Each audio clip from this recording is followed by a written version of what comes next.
All right, so today we're sitting down because since I've started working here, I've asked you a lot of questions, and we kind of figured out like, hey, if I'm asking these questions, there's probably a lot of other people in the world asking this kind of stuff too, or maybe they're just too afraid to, or they don't know, or they don't have knowledge. You know, we just went to No Mercy, and shout out Al Tucci. Al Tucci was up there. He was asking me all kinds of questions about the diesels because he's like, I've been an announcer for however many years, and I don't know about this stuff. Yeah. So we kind of wanted to sit down with you and start going over some things, and figured if we did it in this format, it would give people a chance to watch it, you know, long form, and then we would obviously have our clips from it and that kind of stuff. So I guess to start, I mean, who are you? I'm Drew. I'm Drew. Started D&J Precision Machine in the corner of a friend's shop, and I think I lost track of the years, but I think it was about 2011 in the corner of a friend's shop. Before that, I worked at Enterprise Engine Performance, and before that, I worked on my own truck doing sled pulling. So since I was about 16, 17 years old, I was playing with diesel trucks.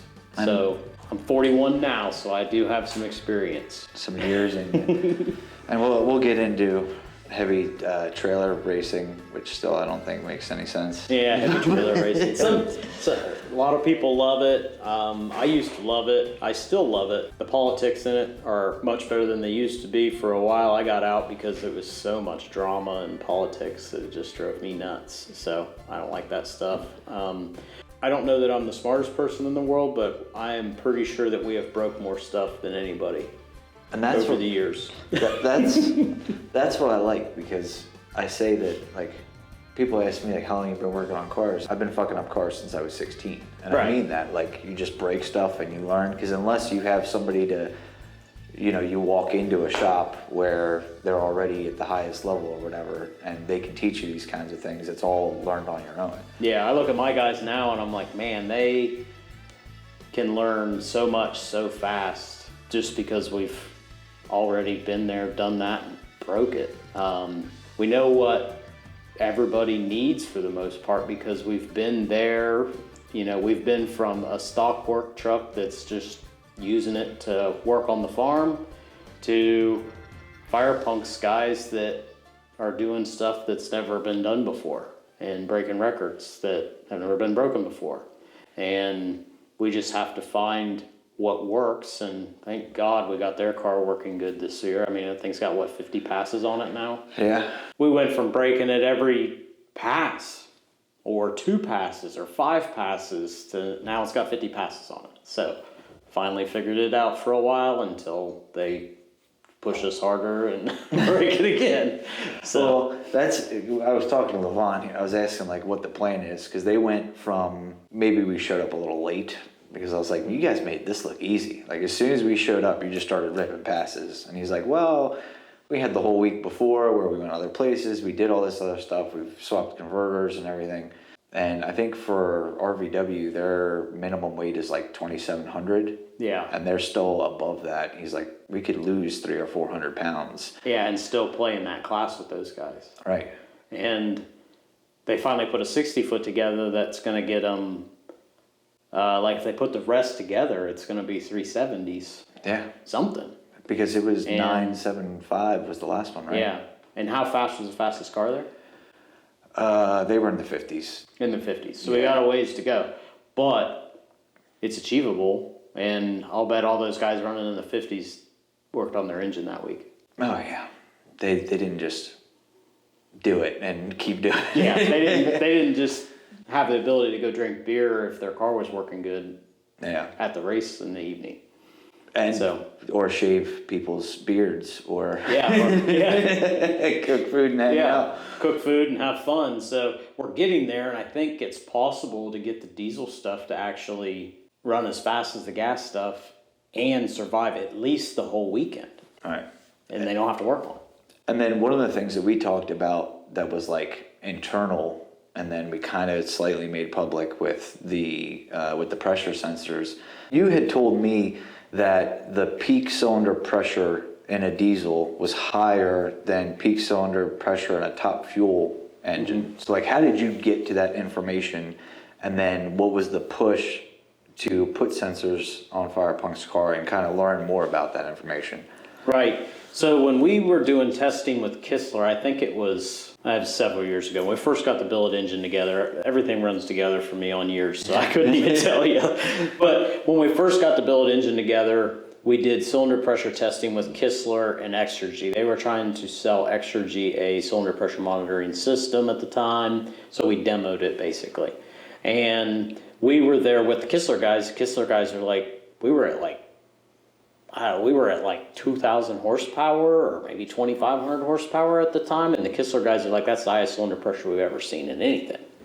And we're like, really? Like, yeah, that's higher than the top fuel cars. I said, but the top fuel cars hold the pressure a lot longer. The diesel's a really quick, hard bang, drives the piston down fast, and then the pressure falls off quick, is what we were seeing, at least with the way we had the car tuned up, or the engine tuned up at that time. So when Firepunk kept melting pistons, we were melting pistons to the point it was like violent in the bowl, like it was eroding the bowl like a plasma cutter, basically. Yeah. Stuff we've never seen before. Like, I've never seen failures like that in anything, and it was happening so fast. So we really start breaking down and thinking about what was going on. We really thought it was pressure based, and you go, well, is there a point that we don't have enough cubic inches in the engine to make the power that we want to make, and we're just physically at the end of it. We're going to have more cubic inches to reduce cylinder pressure to make more horsepower, or make the same amount of power or more. So we're up against that, trying to make that determination. Is it that's the issue? Is it the tune-up that's the issue? Is, like, at one point we were even thinking that it was fuel additives making the fuel burn faster, but we have no vision into what's actually happening in the cylinder. So that's when I invested in the cylinder pressure measuring equipment, so we could actually start getting real data and see what was causing the failure.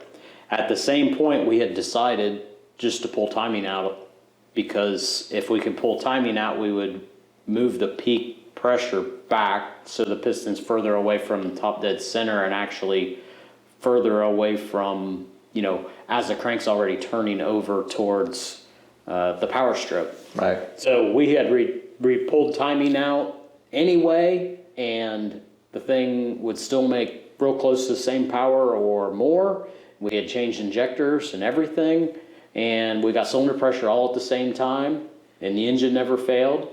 And we put cylinder pressure on it, and we've not made a timing change, advanced or retarded, since we did it. So we haven't even seen what was causing the failure with the cylinder pressure data. Yeah. Because nobody wants to go tear it up. Right. It was a struggle there for a little bit, because we went on the dyno. I went over there, and I mean, they were making power, but something just wasn't happy. And then the engine, we could add 2 degrees of timing on the hub dyno, 1 degree timing on the hub dyno, and the thing would pick up like 300 horsepower. That's crazy. That's crazy. Like, and I think what's happening in that application is we're running so much nitrous and so lean of an air-fuel mixture that it's burning all the fuel you put in the cylinder extremely fast.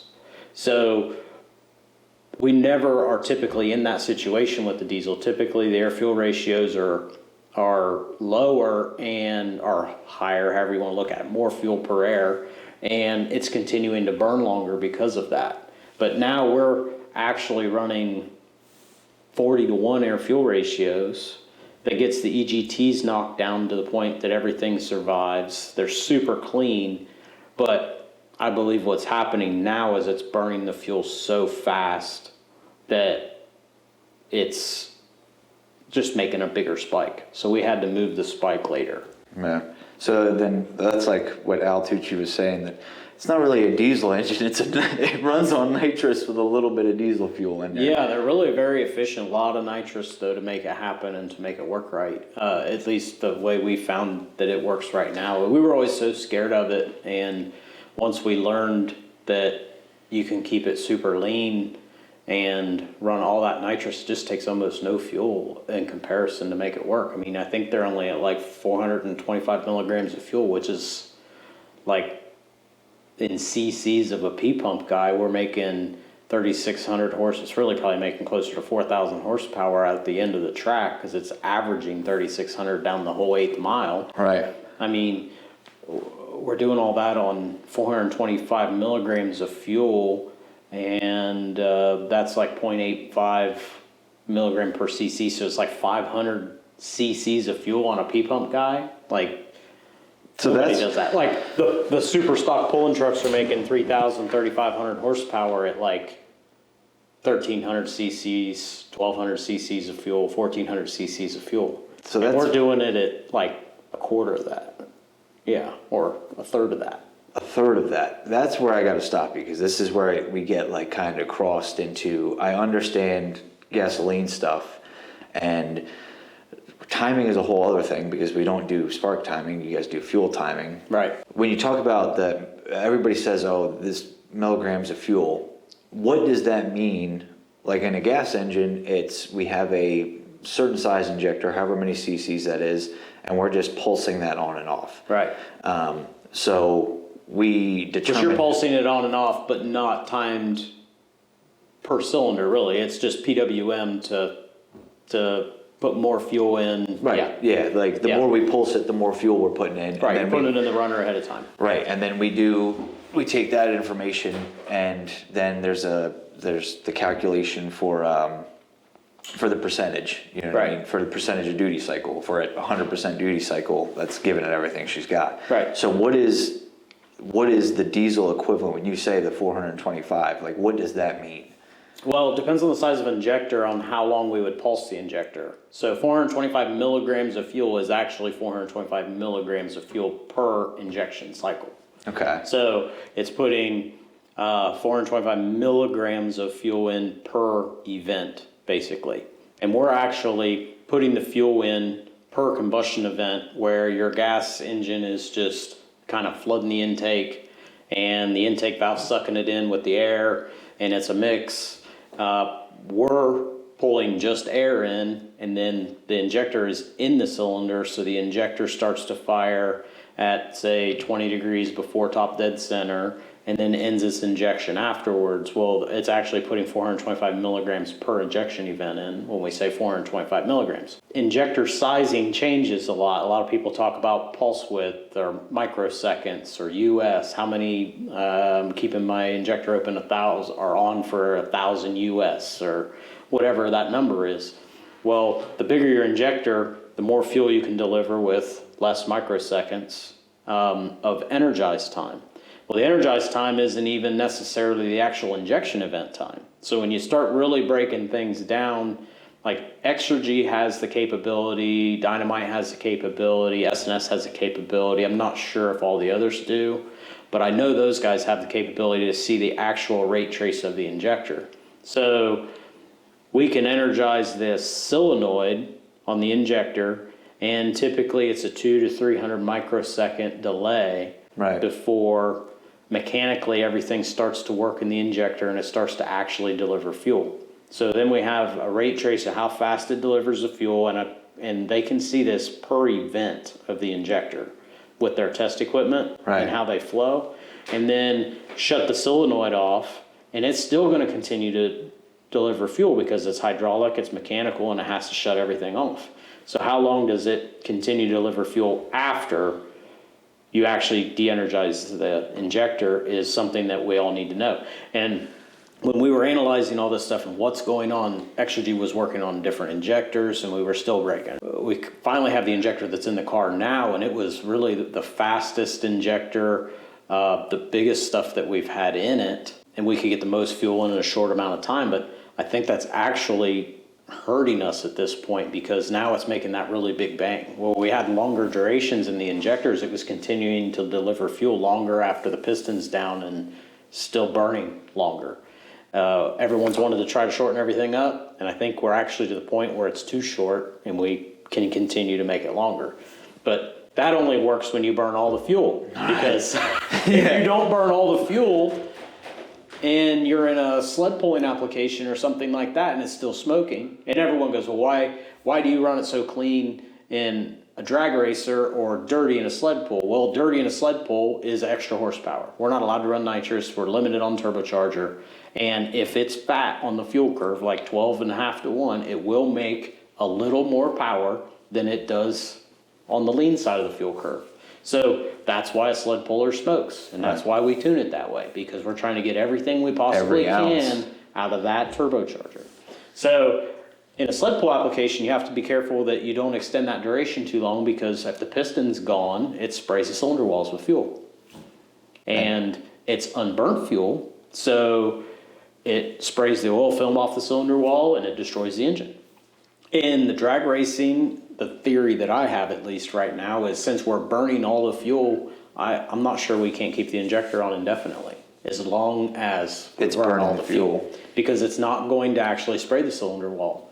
But we really haven't had the balls to try it. Like, we're still trying to keep all the fuel in the bowl mathematically, and like I've got CAD programs and spray angles and stuff like that where I can see where piston position is and where the fuel should be out of the bowl and where it's not out of the bowl and stuff like that. So we're trying to still stay within that window, but I almost think that we could run the injector forever if we wanted. And then when you say the bowl, as long as you burn all the fuel. When you say the bowl, I think maybe people who don't realize this or have never seen a diesel piston, there's literally a bowl inside the top of the piston, and that's where you want to put the fuel. Yeah. And it's a different design depending on different spray angles of the injectors and things like that. There's like an open bowl and a closed bowl, 6.7 bowl versus an open bowl like 04.5 to 07. And they're different spray angles. So you have to match the spray angle with the bowl or the thing runs like total garbage. I mean, there's so much to be had in there, especially when you get to limited turbo stuff. It makes a big difference. Talking about that engine and the RVW guys, what cubic inch is Firepunk working with? So it's Cummins based billet block engine, and where they end up at like 400 where? I'd actually have to do the math on it. Because we changed it. I don't think anyone even knows that we're running bigger cubic inch than everybody else at this point. Well, they're about to find out. They're about to find out. The point I was going to make is not even about how much cubic inch we're running. I mean, the two things. One, most 6.7s are 410 cubic inch. Right. So, it's 408 is a stock 6.7.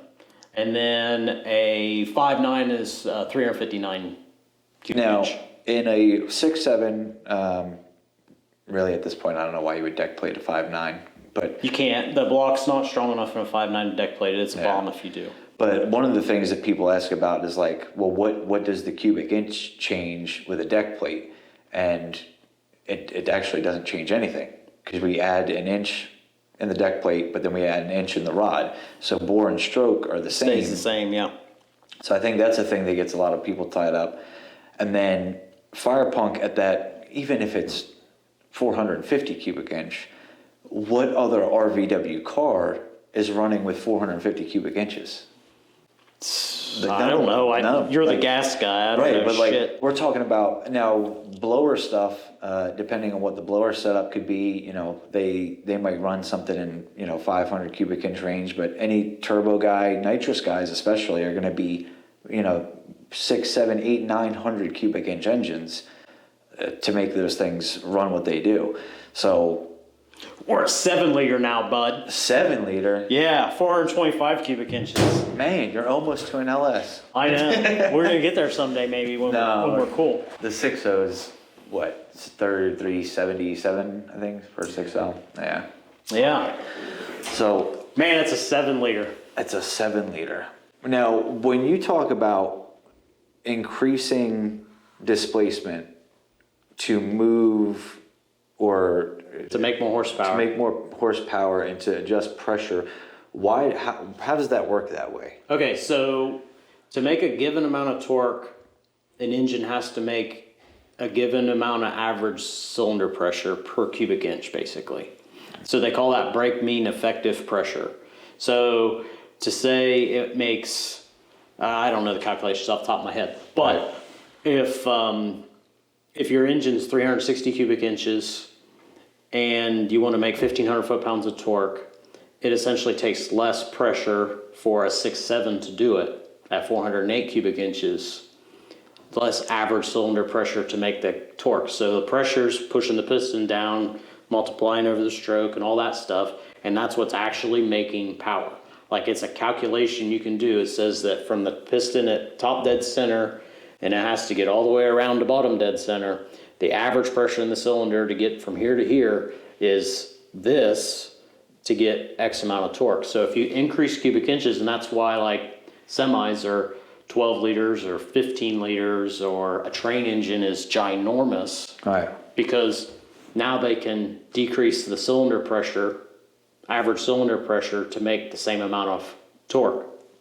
Horsepower is just a bullshit number off of torque. It's just torque times RPM divided by 5252. Right. So horsepower is just a bullshit number, really. It doesn't even actually It exist. doesn't even matter. Yeah. Yeah. It's what's happening with the torque and the RPM of the engine. So you can decrease torque by increasing the RPM of the engine and make more horsepower. And that does create more power and decrease cylinder pressure. But at the end of the day, the diesels at least still don't like to play up really high RPM like the gas cars do. Like, they're just falling off over 6,000, and it's the way the fuel burns and the way everything works. I think, because even like I was talking to Austin Deutsch, and he was at a point at the end of this year where he was like looking for a little more ET, and he was racing, and he's just like, you know, I'm kind of like at 6,000 or 6,200, and like it just doesn't make much sense to go above it. Like, we could try it, and it should in theory make more power because it's you know, the RPMs, but most of, I think even Fire Punk is at like 6,000. Like 6,000, 6,200, and a lot of it's because we haven't done a lot of testing up there. Like, we really are going to need to get to the point that we do spintron testing to get the valve train and everything happy up there, because the components are heavy and everything like that. I mean, at the end of the day,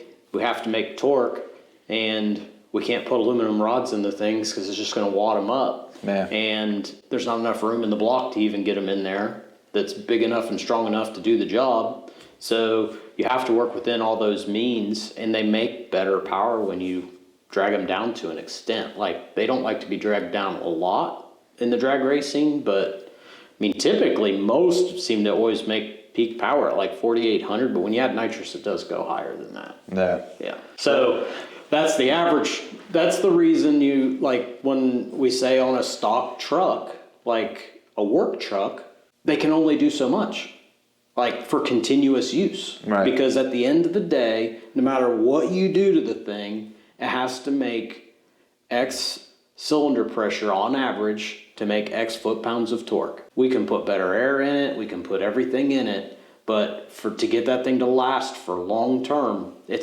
just can't do it forever.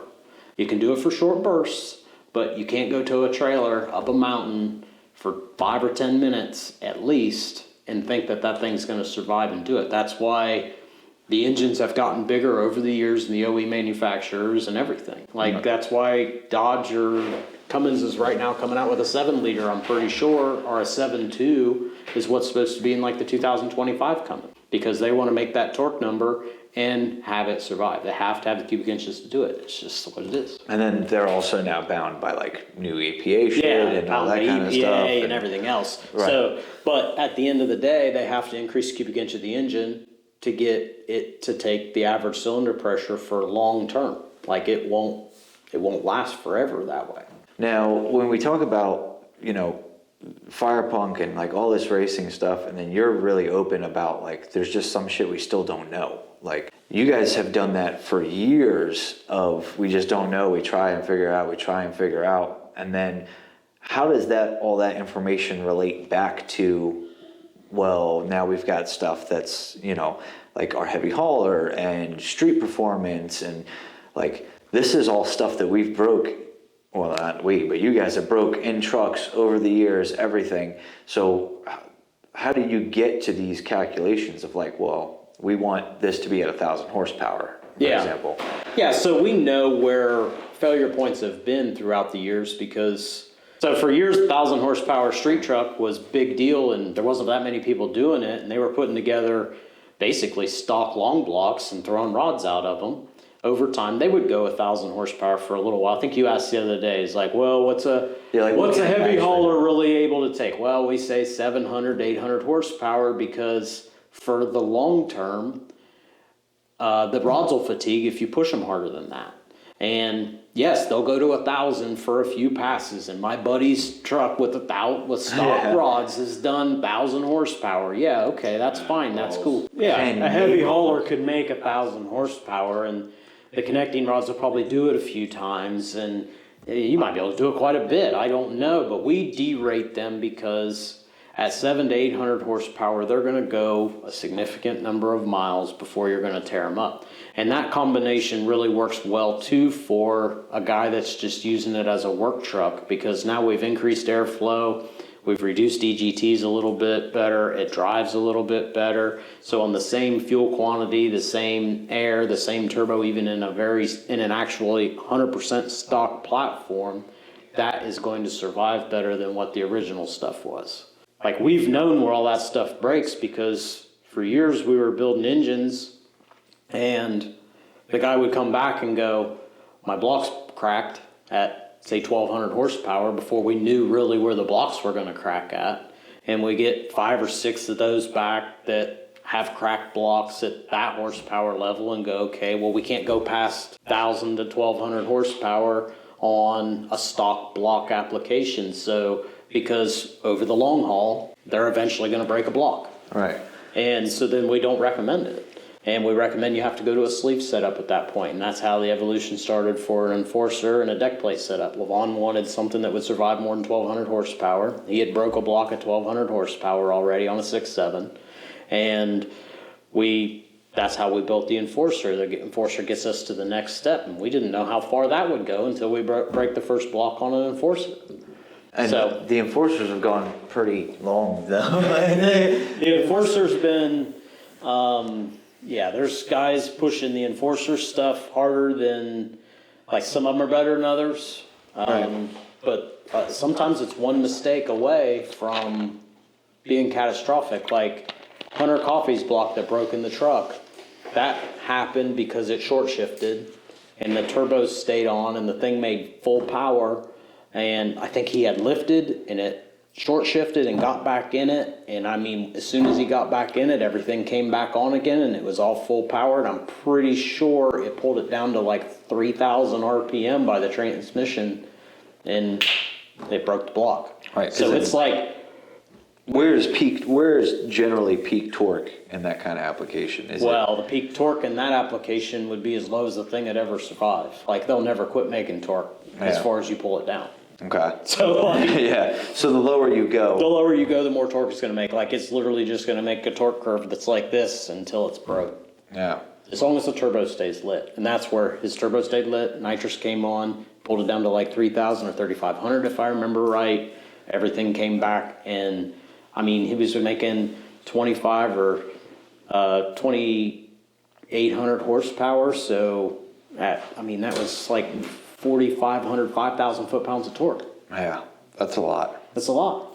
And at this point, I mean, there's a couple people, but very few. We know all of them. Like, there's only a handful of people making any aftermarket block.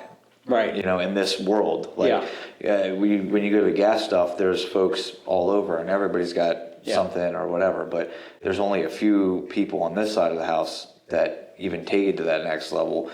What are the secrets of the enforcer? Like, what makes that thing work the way it does? Because we were just at KOS and we saw a handful of them out there. I had my hands in some of them. Like, we were watching these guys perform, and it seems like that's the answer. Like, you know, you want to go racing, you want to go do dumb shit with a truck, an enforcer, and it will make the power. I told him Brandon was filming or something, and he said something about somebody's truck. I was like, if it's an enforcer, it's running 5s. Like, that's just the answer. If it's got an enforcer, it's got enough power to run 5s. Yeah, if they have the fuel and air for it and everything, Yeah. Yeah, I mean, the enforcer was originally there were other people doing deck plate stuff at the time when we built that thing, but nobody really had coolant figured out to where they could be run wet or anything like that. So we also wanted to make them pretty serviceable. So we made the Enforcer like a wet sleeve setup, where most everybody else is a dry sleeve, pressed in sleeve setup. They're pretty much a slip fit sleeve with an O-ring at the bottom, because we actually get into coolant when we machine those blocks. So we've got a thicker sleeve than most everybody else.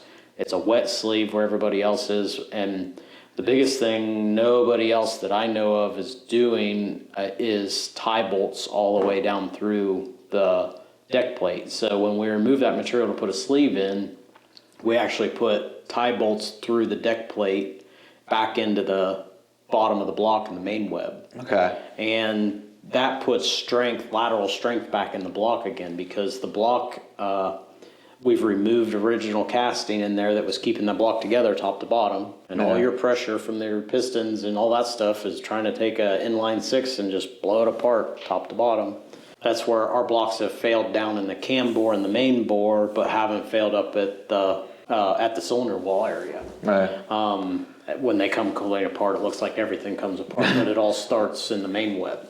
And there's just no way to make that part any stronger anymore, and that's why we went to the billet block stuff. But that's what sets an Enforcer apart from everybody's deck plate stuff. Everybody's deck plate stuff, they just think, oh, it's deck plate, deck plate, deck plate. They're not the same. And it's that actual extra. It's the extra effort. I mean, it takes a lot of extra time, and it takes a lot of extra pieces and parts to make all that stuff work, where the other guys are just throwing a 1-inch deck plate on top, boring some sleeves in it. It takes them less than half the time to do that it does an Enforcer, but it's also not the same. What's some of the advantages is with keeping a wet block? Is it purely just turnaround time and, you know what I mean? Yeah, wet block versus like a dry block. Versus It dry depends block. on your application. Like, we can actually put an Enforcer on the street with a wet block. So if they're a 1,200 plus horsepower street truck, there's your We're Enforcer. going to, actually. Yeah. Well, we do it. Yeah, people don't know this yet. We got somebody showing up this week to get one to go do week-long, 6-week stuff, kind of, and you know, like that was my thing. I wanted to be like. Yeah, you probably don't even know of all the Enforcers out there on the street, Right. but there's probably more Enforcers that are really even out on the street than there is out in the racing at this point. I don't even know. We've lost track of all of them. Yeah. Now, when we talk about the Enforcer, one of the things is the FSR piston. Yep. And I wanted to get it because through talking to you, I understand more about it. Right. And, you know, essentially at the core of it is that it's two dissimilar metals. Yep. You know, for the steel ringland and the aluminum. But Yeah. talk about that. Like, how does that work, and what issues can that cause? Yeah, the original reason we made the FSR piston was because we were using pistons from other manufacturers they're all making the same thing. It's like a 2618 alloy, aluminum alloy with a hard anodized coating. The hard anodized coating is only like 3/1000ths deep. It goes into the material about 1.5 thou and out about protrudes out of the material about 1.5 thou.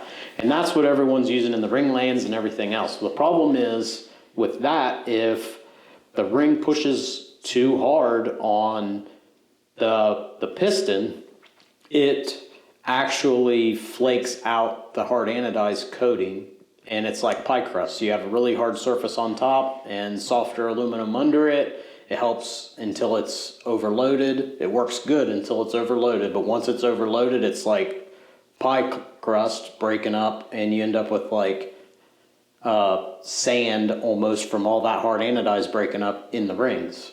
We had gotten to the point where we couldn't get anything to survive that way because we were exceeding the power level of what that ring would take and the piston would take, and it was putting a bunch of radial clearance in the rings when we take them back apart. So that's how we developed the steel ringland piston. We wanted to put a steel ringland in the top like the OEs, but we have to use 2618 alloy right now, especially there hasn't been a better alloy come out yet that I'm aware of to take the strength. And the problem with 2618 is it grows a lot. So it's a trade-off. There's other alloys they make pistons out of that are like 20% less strength than 2618, and they grow half as much, but 2618 grows a lot. We need it for the strength. So it's trade-offs at that point. So when we put a steel ringland in a 2618 aluminum piston, that piston grows with the heat of the engine. And I'm saying coolant temp, oil temp, not necessarily the crown temp or combustion event temp. It grows against the steel ringland, and then if the thing goes through another heat cycle, it cools back down, and it grows against steel ringland and cools back down.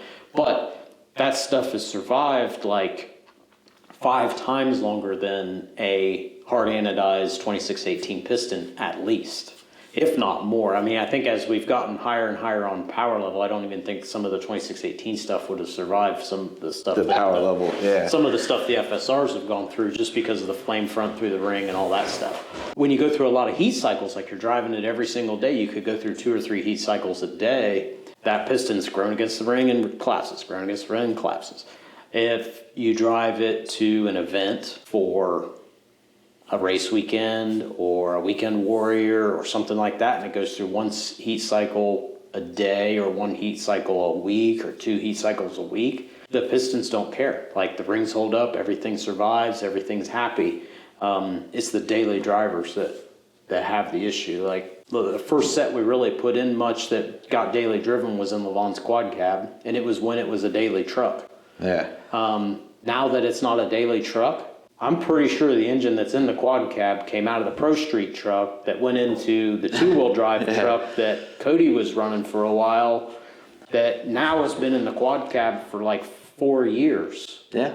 And it's got some blow by, but they just keep driving. Hammer like, on it. They don't care. Like, one's like, we should probably refresh that thing sometime this year, and then the next year goes by, and we'll probably refresh that thing this year, and the next year goes by, and like, it's had that, and it's driven to Florida, it's driven to Scheid, it's driven all over to the races, it's pulled trailers to the races. Because I deal with it in some sense when going to sell these things. Yeah, but it doesn't get driven every day. Right. Yeah. I think the fact that people forget, like, if you're talking about using an FSR piston, if you're talking about upgrading a piston, essentially are going to have a limited number of use on that piston, right? Because it's going to expand and contract at a different rate. Like, it's not going to last forever. Right. But at the point where you're using an aftermarket piston, no aftermarket piston is lasting forever. Yeah. You're maintaining these items at one point or another anyway. Yeah, at some point we cannot make a 1,200 plus horsepower engine go 100,000 miles. Like, it isn't going to happen. It doesn't work.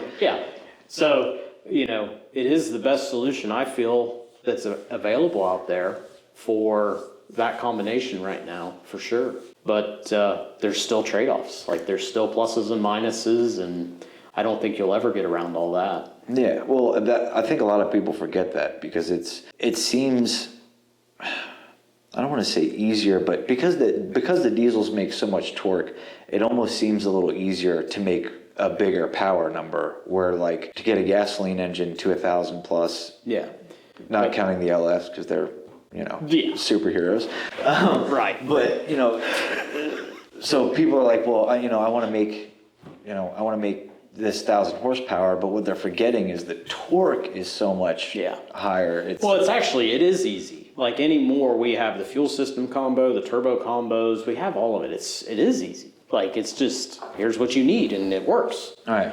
But getting it to survive is not as easy. And you can actually bolt all that stuff on a stock engine if you want to, and it's probably going to make the horsepower for a few times. It'll make it once or twice. Yeah, but then you're going to throw all the rods out of it, and now you're buying cores and everything, where you could have sent me a core that we desperately need all the time, and not put windows through it. It's like the old adage about, like, the mechanic who, don't buy a car from a mechanic because his is the least maintained. Like, the stuff that we will do or the stuff that we will attempt is different from what you have to sell an end customer. Right. Because there's a level of expectation there when somebody buys something like that, Yeah. Like, I just went to Firepunk and redid my trains, and we had a conversation that was, like, there is no warranty on this. Like, we scavenged parts and used pieces and stuff to make something that would be similar to what one of their employees would do there. But, like, that's the trade-off. Like, I know, like, hey, I might have to pull this thing out again. I'm not a normal customer that is expecting a 100,000 mile warranty on this transmission. Right. And I also know that I'm going to go be a dumbass and I'm going to go 4-wheel drive launch it. And I'm going to go try to do stupid shit and it might break. We like to try to set people up for success at the beginning.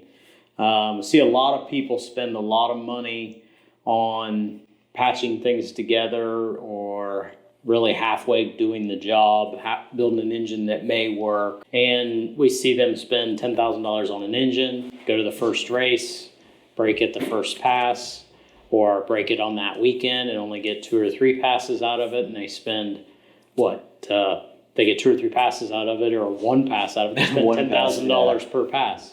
Where you have a guy like Austin Deutsch that is 120 passes in on his Enforcer at this point. Yeah. And he's... or more, I think, at this point. Or more at this point. So he's at like $300 a pass. $300 a pass. I think he's run... I don't even know how many years. I've lost track. He's at 3 or 4 years. I don't even know when we built his engine last time. I haven't seen it. But Austin Deutsch is a special person. Like, Austin Deutsch is so meticulous with his stuff. He has a Bosch standalone system that protects his engine if he makes a mistake. It pulls fuel if EGTs get way high. He sets EGT limiters. He sets turbo speed limiters. He sets all that stuff because Austin Deutsch doesn't have the budget. Austin Deutsch doesn't have the budget, but yet Austin Deutsch is smart enough to buy a Bosch and an Enforcer up front and realize that he can't replace it. Like he at the beginning, he's like, I can't fix this thing or I can't afford to break it. So he set himself up for that. And that's why he's been so successful. And how fast has Austin been? Where did he leave off? Like 480s, 470s? 480s, I think. He was 480 something at the last race. Yeah, and that's the thing too, because like I talked to him all throughout the season. He was racing Pro Mod, which he doesn't belong in because he's not heavy enough for Pro Street. Right. And then he was running consistently and just like little increments. He'd go from like 505 to 504 to 502 to 501. Right. And like he got a really good grasp of what makes his truck fast. Right. And how he changes it. But then also keeping in mind like all the safety stuff. Right. I think I talked to him the other day. He said something like maybe we're at the point of maybe we should refresh it just because it's been so But long. it hasn't picked up blow-by, so it's like, why would you even mess with it or anything? And that's where we're that's where we're at with it. Yeah. The last race, he's like, I really kind of want to go faster and everything. I was like, well, put your EGT limiter up. Yeah. And he's like, well, I'm like, a couple hundred degrees this far in, and if it does tear it up at this point, it doesn't really owe us a lot. And he was still like, oh, I don't know. And it was because he came to me and something was like, Drew said to turn it up. And I'm like, Drew told you that? Yeah. Look, if Drew's telling you to turn it up. I was like, you'll probably be fine. Yeah. You know, that's how he is. And then we have other guys that can't make it through one event with the exact same stuff that Austin Deutsch has. So what is it that's so different about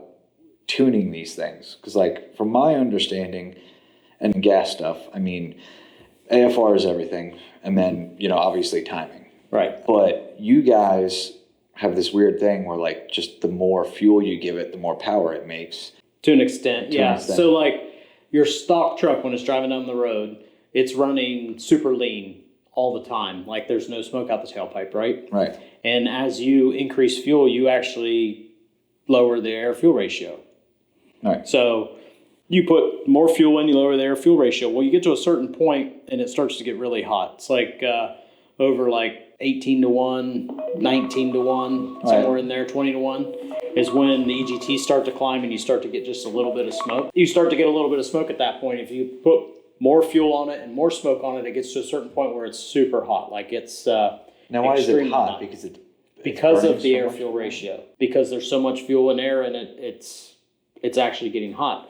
As you continue to give it more fuel and you get down to like 12.5 to 1, it starts to cool it back down with fuel. And that's what you guys are typically running in a gas vehicle. You guys are running in a point where the fuel is actually helping cool it down. So if you lean it out, it gets hot. We are typically running clear on the other side of that lean mix to the point that we're going up to the fat air-fuel ratio for EGTs when we're drag racing, if that makes sense. So when we add nitrous, we cool EGTs down and we cool the engine down just like you would have let off the throttle on your stock pickup. Right. Because now you have more air than you had fuel.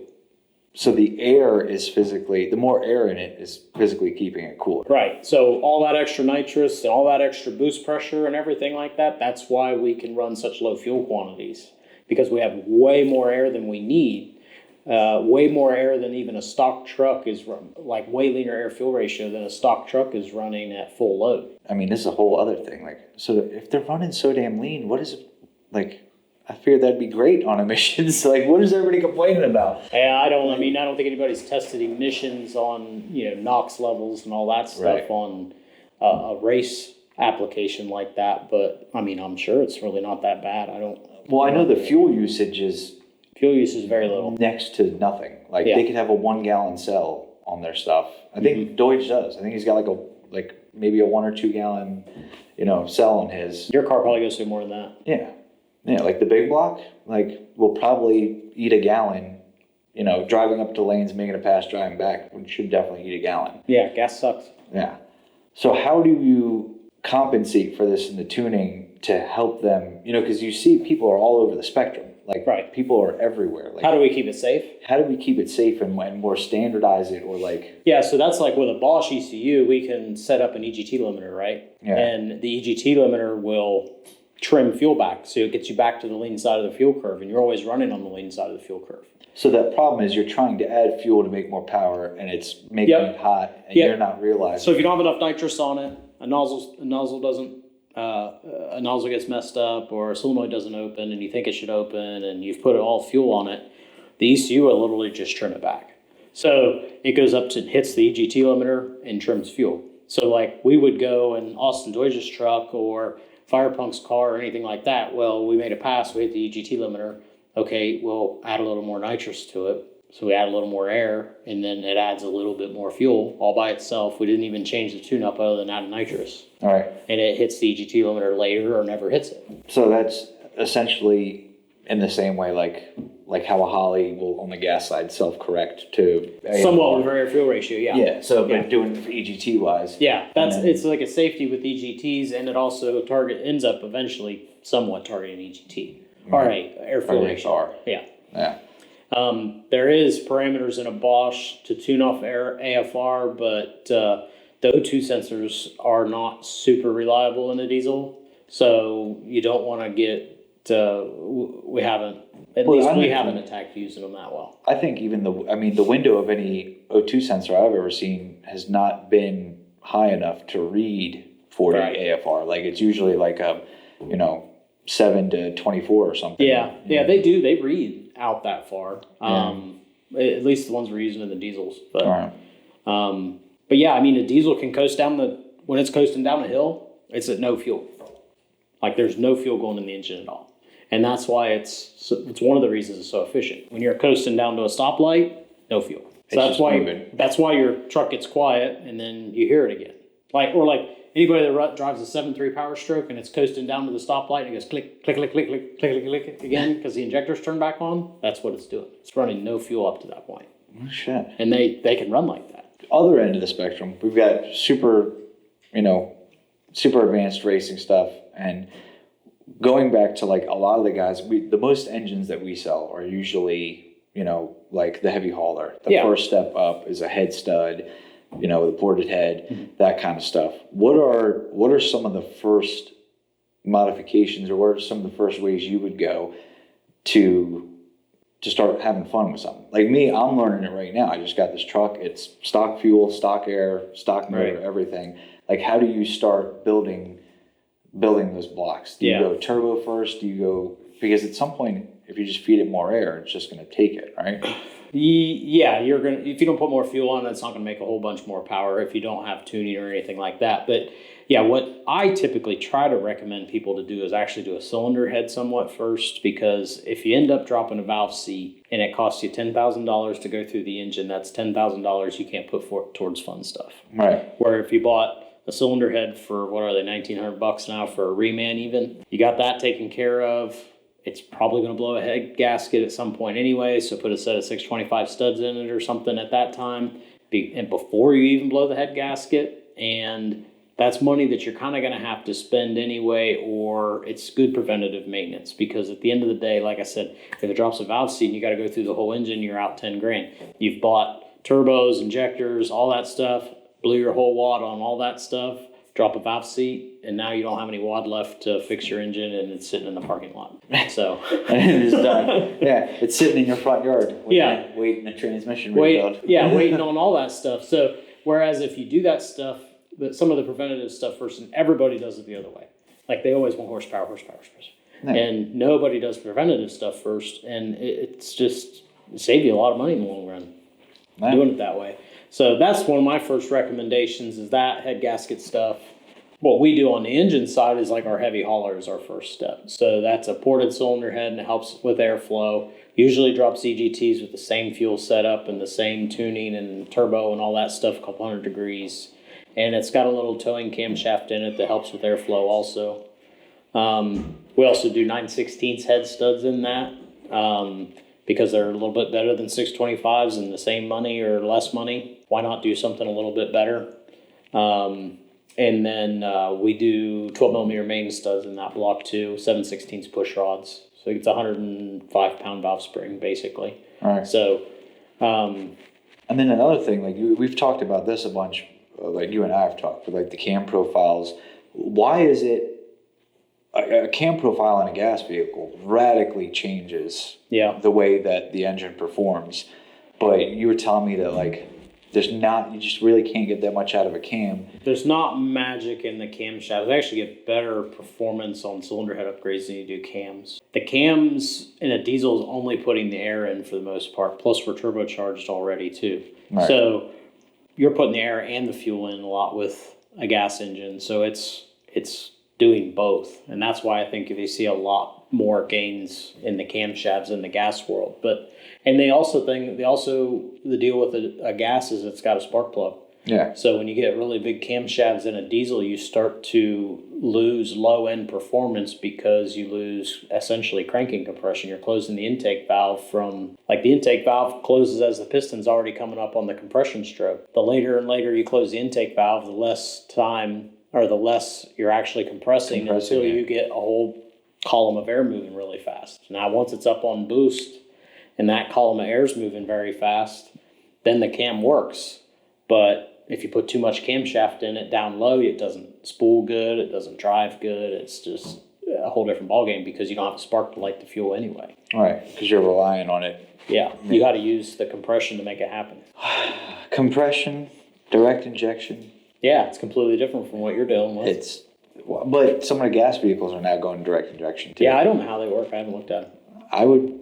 They still have spark plugs. Yeah. So then what's the advantage of direct injection if you're still... I don't know. They're putting it in directly. Yeah.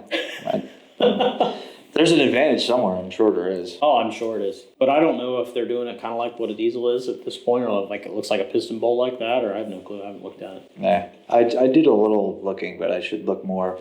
Now that I understand more about the diesels and how they work, and an inline six Cummins is very, very simple. Mm-hmm. Like there is not a lot to that. Like the only things that I could think, you probably know a lot more than me, but like when looking at one, the only thing you can really probably screw up is valve lash at that point. Like, I was looking at some of the injector tubes. Yeah, you're talking about the guys putting stuff together. Yeah, like guys putting stuff together. Like there's not a lot you can screw up. No, it's a pretty simple setup, and that's why I think why everyone loves them so much, because they can work on them. They can drink beer with their buddies and work on their trucks, and it's not like you pop the hood on a 6.7 Power Stroke.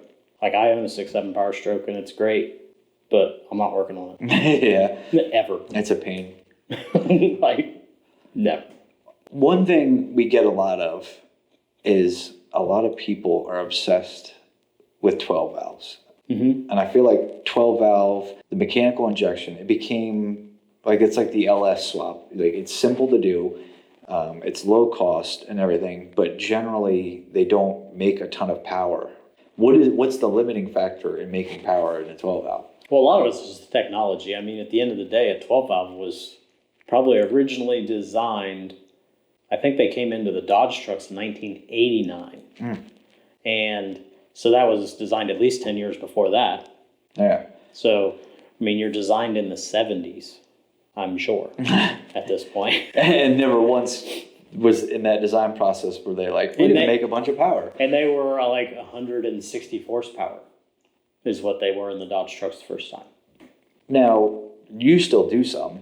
Yeah, we still do. just do some here. What has been like the most powerful 12 valve? The most powerful 12 valve we've done? Oh, I don't know. We haven't done any really... Many crazy ones? Yeah. There's the guy that, he just tagged us, that rat rod thing. Yeah, I think that was around 1,000 or something, wasn't it? Or 800? Yeah. It was pretty decent. 700-800 horsepower. Yeah, it wasn't crazy. But there's a lot of people that have played with 12 valves in the past, but like way back when I started, we were doing limited turbo stuff. So 2.6 smooth, or well, it wasn't 2.6 smoothbore at the time, it was 2.6 map groove at the time. It's more like 3.0 smoothbore now, horsepower wise. And well, it's actually more like 2.6 smoothbore now, horsepower wise. But anyway, Yeah. But anyway, we were doing limited turbo stuff, and we couldn't get 12 valves to run within 200 horsepower of our 24 valve stuff. So, and that was back in like 2010, early. Even earlier than that. Like I think my truck was I was pulling in like 2006, and we were already to 24 valve stuff. Yeah. And it was just because we made more power with 24 valve stuff. We always did. And then other people would say, "Oh, we can't make any power with 24 valves," and I don't know why, but we've always ran better with 24 valve with everything I've ever done. So I never wasted my time on a 12 valve. I was like, right. You figured out just from the start. This thing suck. Why would I do that? Yeah. I mean, we could, when I was doing turbos at the same time, you could have the baddest ass 12 valve head and the baddest ass 24 valve head, and the 12 valve engine would make like 55 pounds of boost, and the baddest ass 24 valve stuff would make like 35 pounds of boost and 200 more horsepower. Right. And more efficient. Boost pressure is making all your horsepower. No, that's a restriction. Yeah. Like the 24 valve could make 200 horsepower more, 35 pounds of boost, compared to 55 pounds of boost on the 12 valve. Right, And be 200 horsepower. Boost is a measurement of With restriction. the same turbo, like we were building the turbos at the time. So how did you get involved in the sled pulling or the heavy trailer racing? Heavy trailer racing? Like, I mean, I guess maybe just being in Ohio and like it happened. Yeah, I was in County Ohio, for and those. that's what I actually did at the beginning. I wasn't into drag racing. Like, we were into sled pulling and everything before any of the drag racing. It wasn't until Fire Punk came along and they were starting to drag race that we even did anything. Like, we built the first engine for Levon, and I was like, well, he's just going to break his transmission before he'd ever tear the engine up. Like, why are we even worried about this? And he went out and tears the engine up before he tears the transmission up. I'm like, what in the world is going on? And then finally you look at a data log and you see the transmission grab the engine and suck 1,500 RPM out of it, just like that when it hits overdrive. And you're like, I've never seen a pulling truck do that. Like, it doesn't matter. Like, a pulling truck will just go to the moon because it just spins the tires and it's got really low gear ratios. And these guys are tearing stuff up because they can actually load the engine. And it seems completely backwards, but a street truck and a drag race truck can actually load the engine way harder than the pulling guys can. It's because of the gear ratios. So they can physically grab on the back of the flex plate. Oh yeah, because pull it like down. yeah, I mean, when you're in a pulling truck, you're at like a 10-to-1 final drive ratio, and when you're in a your street truck and you hit overdrive, you're in a what? 0.79 plus 3 or times 373 rear end. You're at like a 2 something rear gear. Why are you at like a 10 ratio on a puller? Because you can't spin the tire that fast anywhere. It won't go anywhere anyway. Like a 10-to-1 final drive is where they're at. You're only going 25, 30 miles an hour down the track. I think some of them are going a little faster. No, not much. 30, 32. They look like they're flying sometimes. Like Sometimes when they look come by. like they're flying, but usually low 30s is tops. I mean, even in the super stock guys, because I mean, you got to accelerate the sled and get it stopped again in 300 feet, so they can't go too fast. Yeah. Now, what are some of the differences and challenges of like, from taking a street truck motor to somebody who wants to pull on the weekends? Are their setups going to be kind of the same, or as far as engines go? Yeah, we do quite a bit of different stuff on the limited turbo stuff because we're trying to get everything we can out of a limited turbo. Right. So then we're chasing the engine side more and more and more, airflow more and more and more. I mean, 5 horsepower, 10 horsepower on a limited turbo is worth chasing. So we play with camshafts and cylinder head stuff with those guys more. And big things, injectors. Like, fuel system wise, turbo wise. I mean, those guys will spend $5,500 on a turbo for a 20 horsepower game. That's crazy. Like buying a new turbo for $5,500 for 20 horsepower. And then just, yep. And it matters that much. Yeah, for them to stay competitive, you got to be on top of it. I think theirs too, right now, I mean, we have ODSS and we have an HRDA, is really the only two diesel drag racing factions. And so they have their own rule sets, and they're not really restrictive in anything. No, they're not restrictive on horsepower, so you can do whatever you want. You add nitrous, you put a bigger set of injectors in, you put a bigger turbo on, it doesn't matter. Yeah, but they're not restrictive on parts or anything either. Right. Like the pulling stuff is much more... Pulling stuff, they start to restrict some of the engine stuff, not a whole lot, a little bit of cylinder head restrictions and stuff like that, but mostly it's restricted on the turbo inlet size. So they're like restrictor plate racing, basically. Right. So when it says 2.6 smooth bore, it's 2.6 diameter smooth with no map grooves on the turbo, and you got to get all the air through that. Right. So they're spending a lot of R&D changing compressor wheels, and the compressor wheels are getting so thin now that you got to run air filters with them, or they'll just destroy them. And it's fun trying to find that last little bit. I don't know. Like, I would assume they're having fun. Well, I mean, people keep doing it. Yeah. You get the crowd a lot better than drag racers. They do. Sleds will always, it seems like, pull a crowd. Can't deny that. No, absolutely not. Are we going trailer racing? So what is, because yesterday I suggested the seats, and you're like, this is a farm truck. What was your envision for the red truck? Oh, the red truck? Yeah. It's a farm truck. I know what it is, but what it could be. It could be a farm truck. But why would we put all of that into a farm truck? Why would you put shitty seats in a truck that you're going to drive every day? Like, Kirky seats aren't even comfortable. They're terrible. They're plenty comfortable. Every time you get in and out of them, you get that thing up your ass crack. It's like it's molded to it's like terrible. the cover. Terrible. What are you thinking? I'm thinking. You think you want to do hood rat shit? I want to do hood rat shit. That thing needs to drop all the weight it can. Hood rat shit with your hood rat friends. Yes. No, I just wanted to test parts. We're trying to come up with an aftermarket head casting that's not a piece of shit. Right. So I want to test that stuff, make sure that we're not going to have issues with it before we sell it to our customers. Cummins pistons are so damn expensive, but we don't get away from them very much. So we try some aftermarket pistons and see if they're actually going to work for us or not, or if we're going to have issues with warranties and problems with them. So that's what I want to do with that truck, is just put pieces in it and run them until they break or they don't, and see what we have. Right, and I think that's a big thing that people maybe just don't understand, because like somebody who's building their own engine or buying an engine or whatever, like, oh, I'm gonna buy these pistons, whatever, blah, blah. Like, we have to replicate this over and over and over again and be successful over and over and over again. Yeah. So we have to have our own, either part of it is our own projects and our own stuff that we can do or willing, and then working with people like Firepunk and working with these other individuals that are pushing things to the limit. Yeah. And I don't think Firepunk gets enough credit for how open and understanding they are in that, because I had a conversation with Levon at No Mercy, and we were talking about some things, and I came up and I'm like, yeah, but like, you're writing history right now, and there's a lot of failure that comes with that. Like, it's not just success. The car has been a big frustration. Like, it's been very frustrating. Yeah. I mean, very frustrating. And Levon has had a ton of patience for it. I don't think I could have done it. But over the years of like them bringing, hey, I want an engine, and you know what I mean, and consistently, like, how many times did engines come in and out of things to figure it out and to get it right?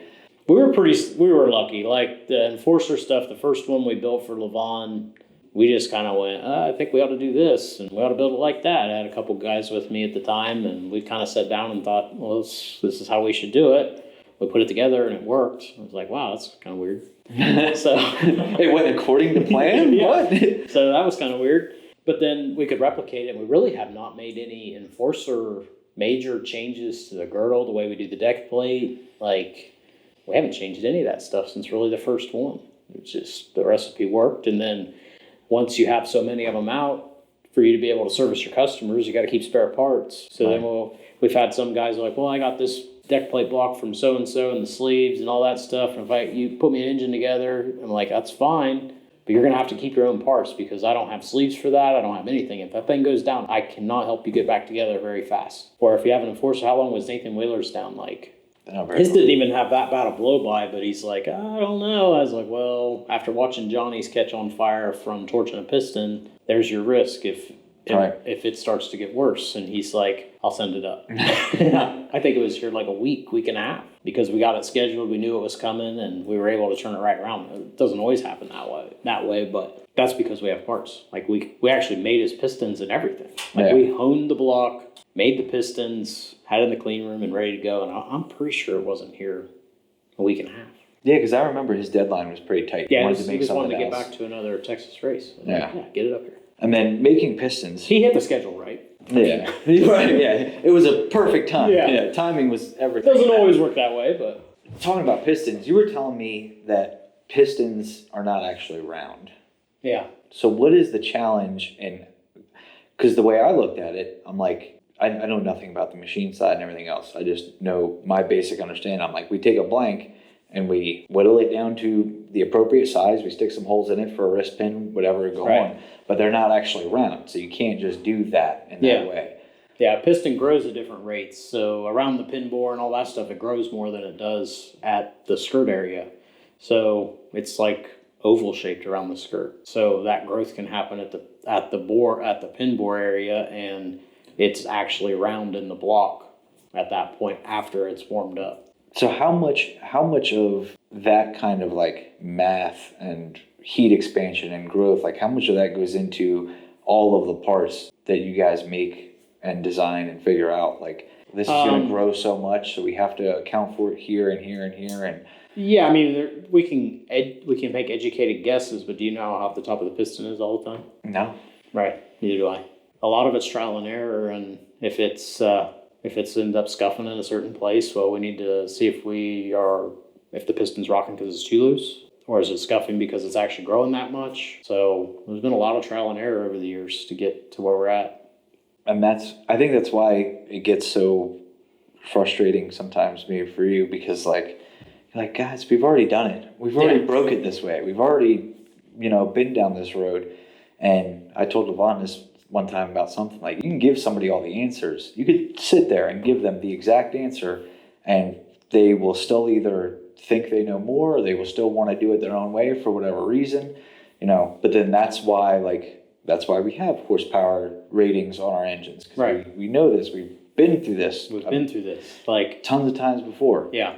If anything, our stuff is always going to be underrated, and we're going to try to set you up so you're not going to have problems with it. I mean, Josh is always talking about customers saying, well, I want to do this, and they basically want like a performance series block, and then they're, well, what are you doing with it? Because we always try to ask that question, what are you doing with it? We don't just sell it to them. All right. What are you doing with it? Well, I want to make 2,500 horsepower. That's going to break. Yeah, you ain't going to do it that way. Well, I want it anyway. Okay. It's in writing that it's going to break. Yeah. Like, I don't want you coming back to me and saying you didn't tell me. At least we told you it was going to break. If you want to spend your money that way, it's your money. It's not mine. I mean, the enforcer carries us to a point. Yeah. And then from there, full billet block stuff. Full billet block stuff. And billet head stuff. Mm-hmm. And what was that like?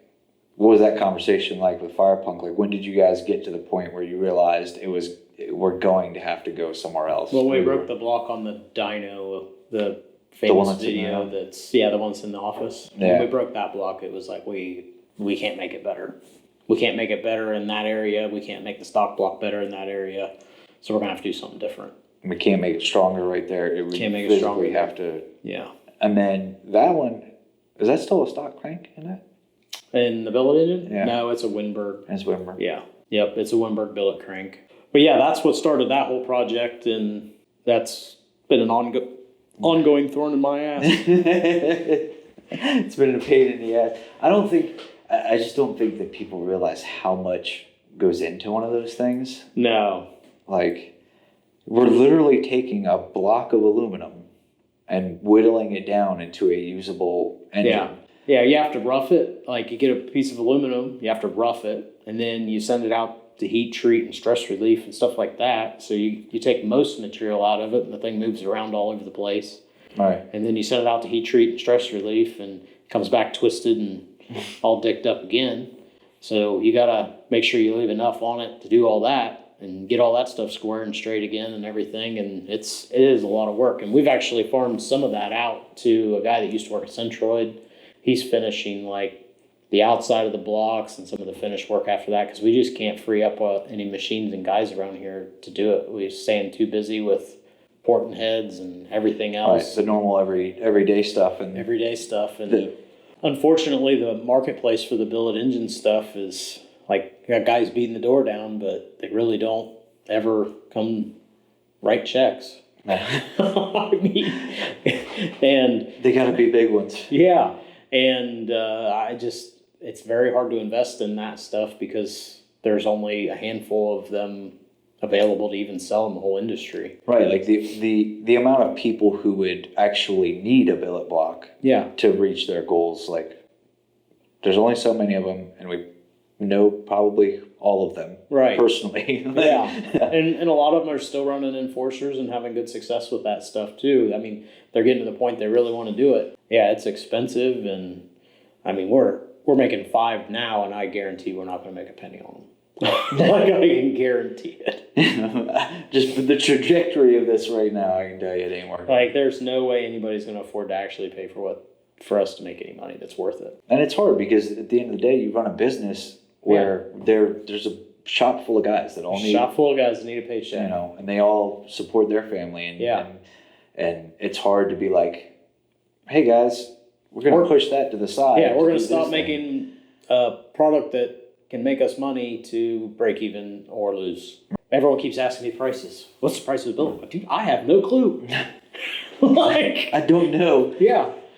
I mean, I can throw some darts at a wall, but I mean, the only way to price it when you're asking like that and the thing's not done is you got to price it high, and we're probably not even going to be high enough. Right. That becomes a problem because then you got to hope that you're somewhat right to begin with. Yeah, I think just the studs I have.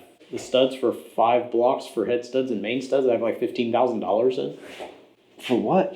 ARP making stuff? Custom studs, yeah, because it's like we had to have studs made for that. What is it, a diameter thing or? Yeah, we have 5/8 threads in the block and 9/16 fastener. Okay. So it's a custom, like we designed and said this is what we need for that stud for that engine. So, you know, I got to buy them all up front. They've been here for 2 years because we don't get the rest of the blocks done. How much of a challenge is that to, like, I assume you can't just call ARP and be like, hey, I want a custom. We've got a pretty good relationship with them at this point, yeah. So, and they know what they're doing. So we tell them what we're doing, and they actually help design that too. So it's got enough, like most people don't realize the stud's got to have stretch in it and everything else. And you have growth in the aluminum, so it changes all that stuff. We actually had a stud in there at the beginning for head studs that was too hard. Yeah, it was 625 material on a 9/16, and it didn't have enough stretch. And as the head would expand, the stud didn't give, so the head would just give around the inserts. Yeah, and there wasn't anything you could do. Like, it didn't have enough. You couldn't torque it less because then it didn't get any stretch on it, and wouldn't have any. If it cooled down, the damn studs would be loose. The challenge of studs. Yeah. And aluminum pain in the ass. Would it be possible to do one of these blocks? I mean, they'd have to be cast, right? To do like a steel block, like a steel aftermarket block? Yeah, a cast block would be where we'd have to go. And unfortunately, there's no one in the States that can do it and do it anywhere efficiently. I know Hamilton tried to do some blocks, and he had some decent design stuff, but there was issues with them not being completed and not being right with stuff, and then it seemed like they were breaking those blocks easier than they were breaking stock blocks, so we always stayed away from them. Right. At this point, we know the enforcer can do X, Y, and Z. Yeah. And that's usually, there aren't many people that are trying to exceed We know a that. block from Cummins is ranging from whatever it is to whatever it is. I mean, even when you talk to the guys at Cummins, that's some of the reason you see some guys go 1,200 horsepower on a stock block and never break it. Cummins told us when we broke that block, we had it at PRI, and the Cummins engineers were coming through PRI like, man, that's that video we saw? Like, yeah, that was a video we saw. What kind of power was that making? I think we were like I don't even know, we were 2,800 horsepower or something. It was big torque though. They're like, there's no way that thing would ever make that. And I'm like, well, it did. And, showed them what we did to the block, stuff like that. And they're like, that's pretty cool. They said, one of the guys said their castings they know that their castings range 20% in strength. But it's an acceptable tolerance to They that. over-engineer it to counteract that, and they never have to worry about it in the OE. Right, because they're never going to do that. But when we're at 1,200 horsepower, there's no way for us to know what block is going to make better than the other. So that's, again, where we derate our engines a little bit to cover everything, hopefully. Right, because we don't have that information. I think a lot of people just don't also understand that there is such a thing as like an acceptable tolerance or an acceptable failure rate. Like that is the way that the world works, and especially in manufacturing and everything else. Like, yes, everything is not 100% perfect all the time. Right. It's within spec. Right. They over-engineer it, so that 20% variance in the casting doesn't matter for them in the OE applications. Like they say, there was a thing one time about like oil pressure, and I saw it like online. Like, well, according to spec, 10 psi for every 1,000 is good. Yeah. And you're like, I don't think it's good, but Yeah. but according to the spec, yes, it is. So how do we move from here? We're looking at next year. We've got a number of guys that are on our team, people who use our products, are competing and doing well. Just had somebody finish. We had a few enforcers in the top 10 of KOS. I mean, obviously, Firepunk just keeps breaking their records. We've got some horsepower stuff that's happened with Justin Ziegler in the past. I mean, what do you think is next? Like, have we accomplished all that can be accomplished, or do you think there's still more on the table? Oh, there's always more on the table. I mean, Firepunk's car is still heavy, really. And if they get a little bit of weight out of it and they continue to go on they went one weekend on a radial race and had good people there to help them with the chassis and stuff like that, and finally get a sub 10 60 foot out of the thing. And the car guys are like sub 9, right? Yeah, they're I think Firepunk's was 9.75, and I think we saw some like low 9, like 9.1, 9.2. Yeah, I thought David Reese had said that he's been in the 80s. So. In the 80s, I think so. Yeah, Like some maybe so super fast and them kind of guys. Yeah, so if we can put all that together, and I know that we haven't touched horsepower in a long time because we've just been trying to get the chassis to work. So I know there's more power to be had on the thing and still surviving. And especially if they want to refresh it after a race weekend. Yeah. I'm sure that we can push it harder there. And we've got some stuff in the works to make it better yet. And serviceable? More serviceable? Serviceable. Maybe not. It's less serviceable right now with the way it's set up right now, but it's working really good. So. So leave that alone. Yeah.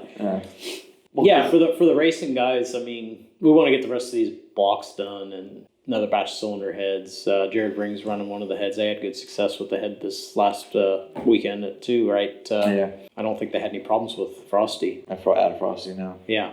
So they had a successful weekend with that, and that has some of our stuff on it. I think they're working on trying to get some more on the other car.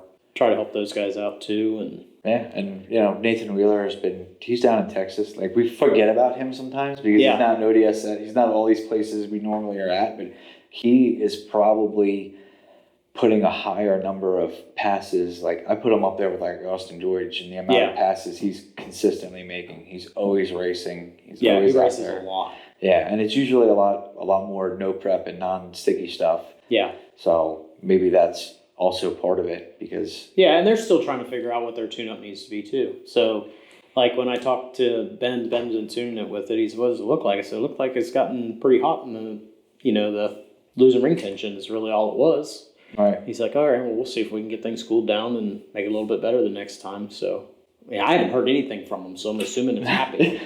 No news is good news. Yeah.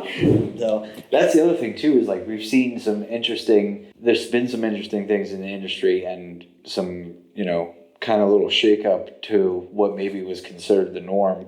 Our relationships are expanding. We are working more and more with these other injector companies, these other fuel companies, these other tuners, these other people. Like, and it just keeps continuously growing. So we're getting new and different viewpoints on things as well. Yeah. So it's interesting to see what other people, it's fun. How they do things and how it changes things around. Mm-hmm. Tons of fun. Can we make the red truck like gangster? Gangster? No. I mean, if we're going to do something gangster, we should do that with the old GMC in the back. Oh, the one no one's supposed to know about. Yeah, that one, they don't even know that one exists. I mean, like gangster, like fast. I raced on the dirt once and I'm like, oh, I need power. Don't you own a Dodge Cummins? I do. But that thing's 8,300 pounds. Yeah. That one's heavy. Mm. Like, we need like a single cab, short bed, lightweight. Mm. But even still, those aren't. See, that's a long bed. It'll never work. I don't know. Oh, I'll cut it down. I will trim that thing down to short bed status. Yeah? It's already light and it's rusty enough. Yeah, that's self weight loss program there on it. All right, guys, this was an alleged first attempt at a podcast because mostly it's just we want to get information out. There's been so many times that Drew and I have had conversations, as well as with other people that we've had conversations with, and been like, man, it would be really awesome if the world knew about that. Yeah, and I think we want to know what everyone wants to know. Sometimes we take for granted that people just know. Like Josh does it every day, I do it every day, and sometimes you got to step back and go, I bet that guy doesn't even know what we're talking about. Right. It's because we're used to it. And it's the thing, like being able to ask specific questions of like, hey, you said this, what does that mean? Yeah, I don't know what no clue what you're talking about. Right, and there's a lot of people that unless they've been this heavily involved in diesel just don't know either. Right. You know, and a lot of gearheads and, you know, we sell engines and stuff to guys that just do hot rod builds and that kind of stuff, and not even racing or pulling or competition in any form. Yeah, like Classic Car Studios. Like that kind of stuff too. So it's definitely worth putting out. So if you guys have any questions, if you haven't noticed, a bunch of the clips that we did do when I recorded with you was just answers to your questions. So we are paying attention. We do, check them out online. We do save them, and instead of, we usually do a bunch of it at once instead of just trying to figure out. Matt comes once a month, so so we make it a big, roughly. We make it a big pool that we can get all of these questions answered at once instead of trying to do one here, one there, whatever. Yeah. But if there's anything you guys want to hear about, or anything you want to learn about, or anything else that you would like to see, because we talked about possibly bringing some other people in on this as well. Yep. Let us know. If you guys are listening, watching, like, share, subscribe, tell people about it. Maybe we can teach somebody something. I'm going to go do hood rat shit. Yeah. Good luck. I'll probably get stuck in front of the computer. Yeah. I'm going to do hood rat shit. Technically, it's only